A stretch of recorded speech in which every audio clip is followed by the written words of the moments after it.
and see if you do it better than me. Show you how it's done.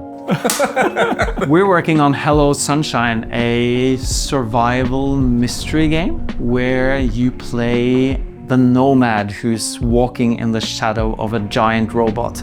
And you're on a journey to get to a tower, and the journey is all about figuring out who you are, where you're going, and what is the mystery of this grander world you're in. We put out a trailer which shows this epic robot battle, which people found really cool. And the game actually starts with that. And right after that battle is done, we just let the player take the control. It's just you, the sun, which is very dangerous in this world, and the giant robot. And the giant robot's shadow is your haven at the start of the game. You venture out to the shadow to find resources, to learn more about the world, to investigate mysteries. And as the game progresses, you have the ability to move further into the world and out of the shadow and stay out of the shadow longer. But you're always following this robot, and the relationship between the main character, the player character, and the robot is key. It's instrumental in this game. But you're always on a journey. The robot is always walking ahead. So unlike a lot of survival games, which are about sort of having a hub and then you sort of venture out from that, your hub keeps moving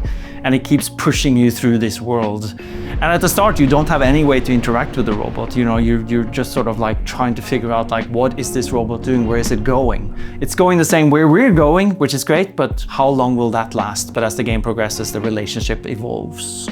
All you know is that you have to sort of get to somewhere. You don't even know what that somewhere is at the start, but you know you're in this world that is like the ruins of a corporate empire.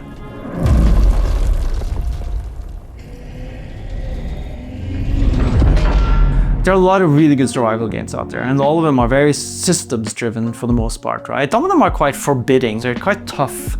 They require quite a lot from the player. We wanted to make something that's a little bit more forgiving, and that's also a little bit more narrative. But of course the game is very systems driven. Heavy is the wrong word because we don't want the systems to weigh you down on this journey.